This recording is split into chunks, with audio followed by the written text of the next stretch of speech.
General when a braid fell out. No, what's it? No, Shadow. Stop. I can do it in my left, I do it in my right, I'll get myself paid. They keep talking about the grind, but ain't got the hustle, never take my place. Hey guys, welcome back to my channel. So today I'm here with a special guest, my sister. Hey guys, I'm Finto and my channel is Finty. So yeah, make sure you subscribe to her channel as well. So today's video, we're basically going to be talking about growing up in a predominantly white neighborhood as a black child, basically. So yeah, make sure you like, comment and subscribe and keep on watching. So yeah, just to sort of give you a bit of background, so we lived in London first, but till we were like really young. I think I was 5 when we moved. Oh no, 5. No, I was 9. I was 9. And then you were like 13. I was in like year 9. How old are you in year 9? 14. Or maybe I was 10. Okay. 10, so because we're 4 years apart. So obviously we moved to Hertfordshire. In my school anyway, my secondary school that I stayed at, there was, how many black people was there? I don't think there was any other black people in my secondary school. In primary school, I think there was like 1 other black person in my year, but in my secondary school, I don't think there was any other black people in my year. Like fully black people, yeah. I think at my school, I think I was friends with the black people in my year. No, how many people was there? And it was like 3 or 4 people. And we were like, no, all the black people were friends, so I was like friends with the black people. So I think there was like 3 of us. Squad. 4 of us, and we were like the squad, and then everyone else was like white. Yeah, I don't think there was any. Yeah, and then as we went to like year 10 and year 11, more black people joined, but still it was like maybe 5 max. Because yeah, we both went to different secondary schools. Just yeah, just feel like obviously when there's not really other black people, like black people are very different to white people, so it's quite hard, especially when you're growing up. It's really difficult to relate to other people. Like it's really hard, like things in terms of like hair, like parents are different, like it's just so much that you can't relate to on the same level when it's not another black person. Like even I remember like when one time when like a braid fell out and then like people were like, oh, it's horsehair. Like I felt so, that was actually really mean. But just stuff like that, like obviously there's other black people, it's not that deep because they all get it because it's all the same, do you know what I mean? But that was just like once. It was very different. Like we were coming from where we live. Woody feet. It's very different because we used to live in North London and there was like quite black people everywhere. When I went to school in London as well, like all my friends were black. Like there was a good diverse mix. And then to come to Hertfordshire where like, first of all I went to a girls' school in London anyway, so I was dealing with, it was now a mixed school, and then everyone was just white, like white boys, white girls. The way they talked to you was a bit different. Literally. None of the boys fancied you. Not that I was like interested in boys anyway in secondary school, but you just knew that like they're like white girls. They didn't like you because you're not what they because you're black. Even the black boys kind of like didn't like you in that way because they liked white girls, or black boys like made that extra effort to be rude to black girls just to show that like, I don't know, to look cooler to the white people. Yeah. I'm not really sure. It was almost like some of the black boys were ruder than the white boys. Yes. But then I feel like, because we kind of spoke about this before, that it's got to do with this thing about, I feel like there's this whole culture where like black women aren't really respected like that. Like as a whole, from like young as well, like people don't really rate black women like that. Obviously the black boys like white girls, the white boys like white girls, so who likes the black girls? Well, nobody. In the other black boys basically that especially are okay with their culture and being black, are secure on being black, especially when you're like a darker black girl as well. It's like, oh, because there's this whole stigma of like the darker you are, like it's not really good to be dark kind of thing. Even like I feel like that's like a struggle in my head where like it was only in the last 2 years where I realized I was like, there's no issue with being dark. In the summer where I'd be hiding from something, I don't want to get dark. Why don't you want to get dark? You naturally get dark. Like okay, use your sculpture, but I was actually hiding, and I feel like that's such a normal thing. But why? What's wrong with black? There's actually nothing wrong with getting a tan it's or actually whatever, okay. But we're made to feel like, oh, like we're getting really dark, oh you're gonna be blick because you're gonna be in sun. I was so dark at school, but I don't, people were like, oh, I didn't care at that school, was an though. insult as well. It was like kind of maybe after school I was a bit like, oh, I don't want to, because at school there was no, you were gonna get dark. You were in the sun. You were on the field. You were outside at lunchtime. There was no avoiding the sun. I mean, I look back at pictures. I was like, wow, the sun was really active. It's really touching my body. What else? I would say appearance as well. Like at school, they used to call me like blowjob lips. Yeah, and like, then oh my god, your lips are so big. And there was this white girl. She kind of started the same time that I started, and her lips were kind of big. And she's like, "It's fine, we've both got blowjob lips." And I was like, I don't understand. What's wrong with having big lips? Like, literally, why is it such a thing where like? Also, how insulting! It's like that's all your lips are good for. Blowjobs, like what the hell? And now these people are putting filler. It's the same types of people that were quick to even people that had this issue being dark. A lot of obviously white people, it's fine to tan, but it's the people that will have an issue with dark people that want to be dark. Like, to me, that doesn't sit right with me. I feel like there's a lot of like things as black culture there's an issue with, but certain white people then try to be like that, but they have an issue when it's a black person. When the white person has, say, the features or yeah, like those features, say like big lips or darker skin, it's nice. But when it's on a black woman, it's yeah, it doesn't look that nice. Yeah, which doesn't make sense where it's natural. What did I see the other day? It's like, I can't remember the quote. Something like, it's easy to steal from us but not to credit us, or something like that. Where black people are so easy to steal from. You want to steal from our culture, like look like us, literally be dark like us, have our features, but like don't want to credit them. It's not nice on black people, black women. It's just nice when you take it from them. Like hair. Yeah, it was long at school. Literally, like the whole braid thing, long. Even like in terms of, I always wanted my hair to be straight, and like I thought my natural hair, like I remember when I used to straighten it and it would just be looking like this, like it wasn't cute, and I really wanted it to be short. My mum was like, it's not nice, but like I just had to firm it because I had to be like the other girls, and again that comes from. Wash your hair? Oh, does your hair not get greasy? Do you wash it with the braids in like? Well, do you know what really annoys me till this day? Grown ass people don't ever touch a black girl's hair. Don't ever do it. You shouldn't really be touching anyone's hair, to be honest, without permission. It's why is your hand so quick to I just don't get it. Remove your hand. You don't have to feel it. If you die without have touched a black person's afro hair, you actually be fine. You honestly don't need to do it. There's no need. And if you ask, I'll say no. I learned but so much ask still during the Black Lives Matter, like a lot of information, and apparently that's actually like a form of microaggression. Like, can I touch your hair, or like, like that kind of thing. And I was like, I didn't even think of that, but because it makes you feel uncomfortable. It's almost like you're an animal in a way, because it's like they want to like pet your. I don't know. I think it's really strange. Like they want to like pet and stroke your hair. Like why? It's or really people strange. are like, I can't believe how long it is. Like I'll take out my hair or something at school, or maybe sometimes at places that I've worked, and they're like, I can't believe how long your hair is, and apparently that's a form of microaggression. Like, what do you mean you can't believe it? So because I wear wigs or have weave, it means underneath there's no hair under there. Why are you so surprised if you don't know? You don't know me, you don't know what hair I have, so why are you like, I can't believe it's actually really long. Which is so mad.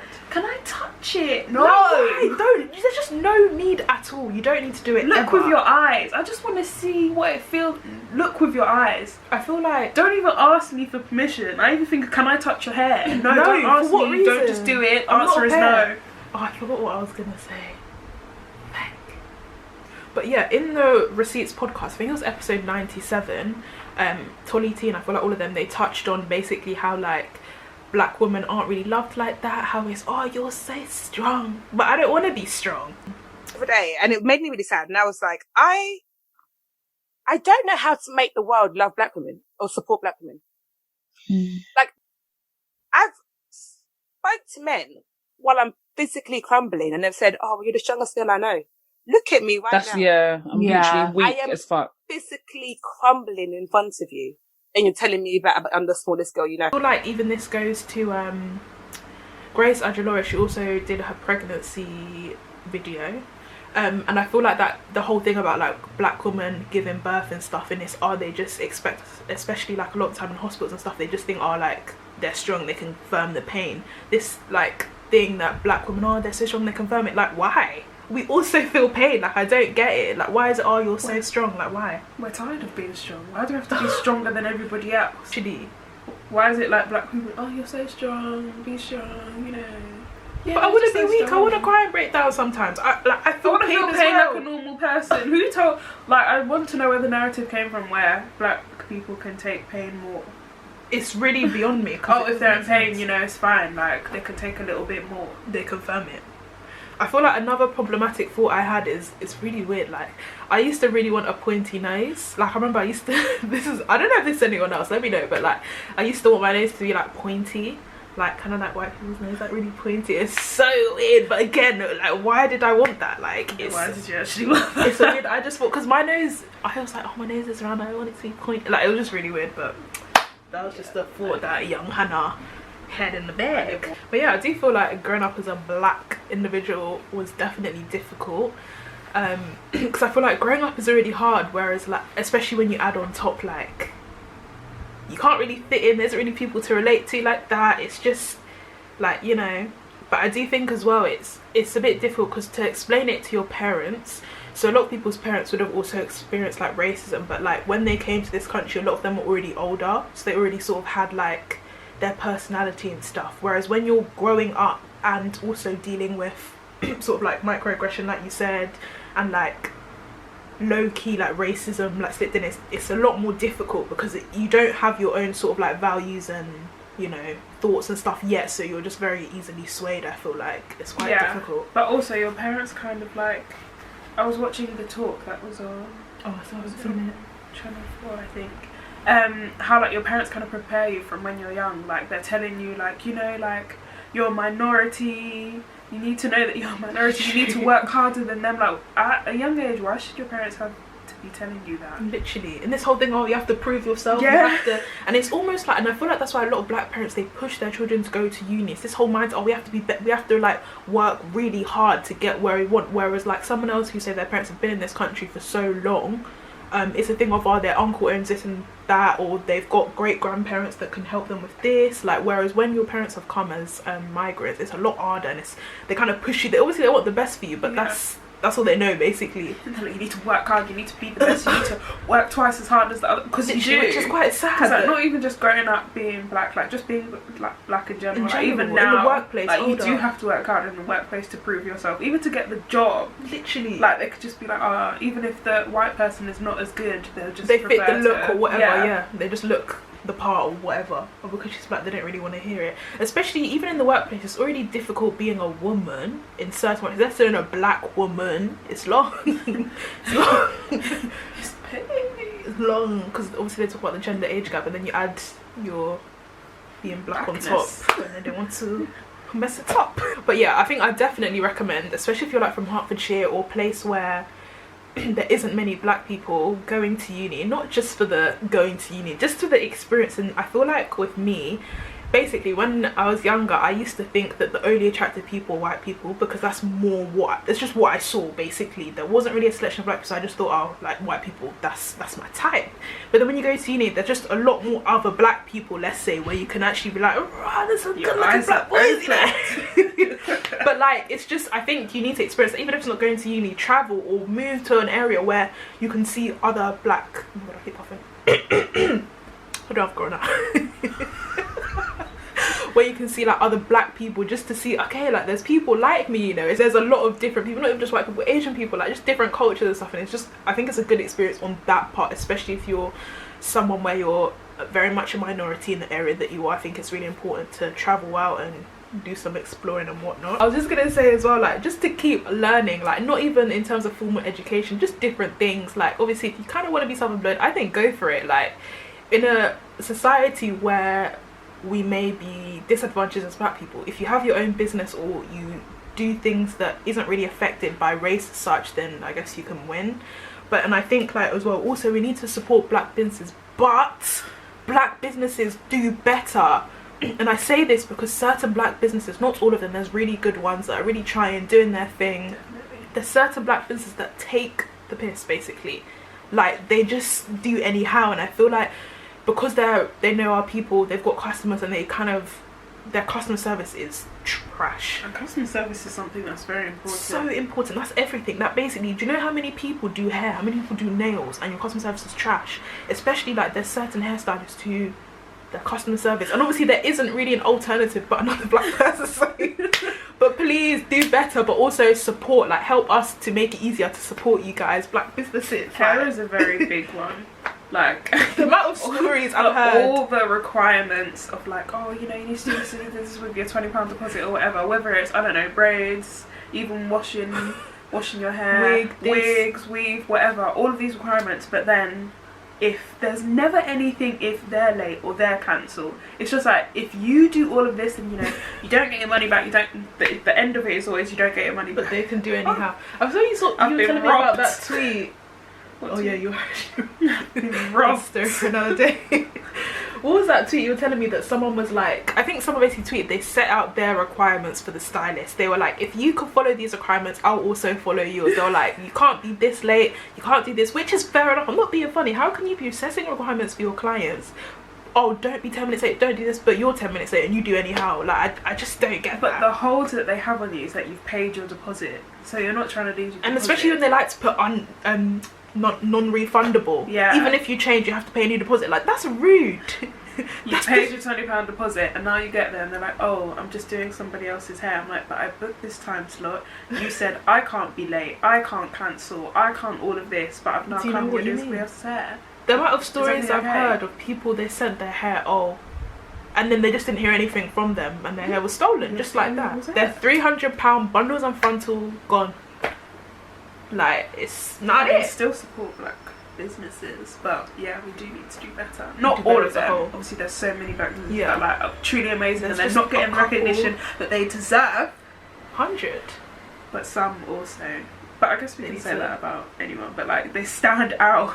Yeah, I guess we can say it. Let's not say like black business. We don't mean like that, but like we want to support black business. But it's just, especially when you don't have a lot of money to put your hard-earned cash down and it be robbed, like it's really painful. So you're gonna be wary. It's gonna hurt. And the ones that like, some of them they're just good when it's like an influencer. Like, that's not great, but like we said, there's a lot out there. If you know any black businesses that need to be shouted out, leave them down below. But yeah, I think key takeaway points is it's hard as a black child. Basically, it's hard as a black adult. Like, we're good, but like I don't even know if there's anything you can do, which sounds awful, but like I guess just be sure of yourself. We just need to be sure of ourselves. Basically. Like we've had when we were younger, where we just used to think like, oh, a bit of complex. I think. Yeah. Where because I think when I was like chubby as well, I definitely like really didn't rate myself like that.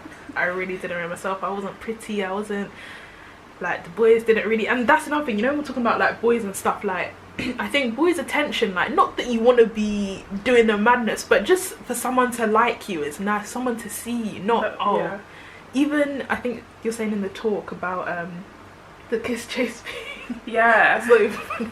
I can't remember which celebrity said it, but she was like, I mean, she's a lot older than us, but she was like, when she was at school, they were playing kiss chase, and like no one would, when it was her turn, no one would chase her because she was black. Why are you laughing? It's not funny. I just think like, that's actually really horrible. But it is sad. And I can imagine that being like, if I was playing kiss chase, that's how it would be at school. I can 100%. No boy was trying to chase me to kiss me. No one's interested in a black girl. Not that, I don't know, not that you were really that interested in boy. Well, I wasn't. But it's very obvious when you're the only black person and everyone else is being chased normally and you're not. That means it's like, as a child growing, in your head there's something wrong with you. Yeah. It's like, oh, and the only thing that you can see is your black skin, really. Like, and she was like, she wasn't gonna go home and tell her mum because she'd be like, why are you playing kiss chase? Exactly, it's a bit mad. It's true. Having an African parent, she's gonna be like, why are you playing that stupid game in the first place? But it's like, in your head, I feel like it's quite sad though, because it does build up, like, as you're growing up, there's little things like, oh, and I feel like even I've also realised I let a lot of is it covert racism, where it's kind of like low-key, it's not that in your face, it's not, oh, you're a nigger or whatever in your face, it's more like subtle. And I feel like when I was younger I didn't really understand that, and I let it kind of slide, a lot of things, and now at this age I'm deep in like situations where I'm like, rah, that person absolutely violated. And like, it's just now that I'm deep in like, rah, and I feel like, especially because you're talking about the Black Lives Matter thing, I'm actually learning a lot more myself, to be honest. I didn't even understand also the amount of people that were like posting their little black boxes on Instagram, and like people that I went to school with as well, and I'm thinking, you That's what you're posting. Do you even make it? Like, I think a lot of people, it would be better if you just didn't put anything. Don't put anything. Why are you pretending that you care? If you know you don't like black people, do you know what someone said to me? I'm gonna out this girl. I'm not gonna say her name, obviously. But she was basically like, we're having a conversation about something, and then she was saying like, oh, like if I brought home like a black guy, like my dad wouldn't like it. And like, again, this is when I go back to, I'm like, I just didn't really say anything because I didn't know what to say. And if someone said that to me now, I'd be like, what's wrong with her? Like, what do you mean? So your dad is racist? Why is she telling a black girl that anyway? Like, she felt comfortable enough to be like, yeah, my dad wouldn't be happy if I'm black. And you're talking to me and I'm black. Are you okay? So you're saying your dad is racist? So what? Why are you telling me that? Do you want me to knock your dad out? Like, they don't know. A lot of people say things like, but that's not right. I'm not being racist or anything, but what you just said, what you're about to say, don't even finish, is going to be racist. I think it's the ignorance I'm not even racist, as well. But I just think, I've got black friends. My boyfriend's mixed race. You can still be racist if you're gay. My best friend is black. Okay. And so having friends or being close to people, that does not mean that you're not racist. I also have noticed, I've had friends where like I felt like I'm basically friends with them because I'm like, you know, in workplace, I think it's called tokenism, where like you hire a black person because they're black to show that, oh, we're diverse. I think that's the word, tokenism. Where like I feel like I've had certain friends where like I'm only their friend to basically, because I'm black, if that makes sense, to also kind of almost show like, oh, like I've got a black friend, kind of use it as a tool in a way for them. There's people that like get into like a relationship with a black girl, black boy because of that, like, oh, my boyfriend's black, and you're like, okay, that's what is that like? Why is that the first thing you're saying? But or no, like it's very uncomfortable. Fetishism about having like mixed race children. Yeah, as well. there's actually a lot that I think there's actually I've seen that before. It's really weird. Yeah, but our children are going to be mixed race, right? If it happens, it happens. But why you? That's what you want. That's the end goal. You need it of dating. So you don't even like the guy like that. You just want the children to be mixed race. Yeah. Just you need a black boyfriend. Or sometimes if it's like a white man that wants a black girl, it's like she's some sort of trophy. Yeah, it's mad. But I don't know, I feel like takeaway from this, yeah, literally focus on yourself, know your worth. I feel like it definitely, in my experience and our experience, I think it has got easier when you're older, when you're more sure of yourself. But obviously when you're younger, it's very difficult to kind of, you know, have your own brain and stuff. But it's difficult because you don't want to be the angry black woman, you know, when people that stereotype. Oh, I didn't even mean it like that, and you just look mad, and really what they said is actually so uncalled for. But then at the same time, I feel like if you can, you better hold that anger and talk calmly and make them feel really dumb, rather than, which is quite sad that we even have to like hold it in. But it's just something that's insulting. You have to be like, oh, like what you said is not so okay. You don't live up to that stereotype, which is mad. But yeah, we just wanted to have a little discussion, just say our opinions. If you want a part 2 or you want any more videos, let us know. And any thoughts, like if you've grown up in a similar situation, have anything else to share, please leave them down in the comments, and I will catch you guys in my next video. Bye guys.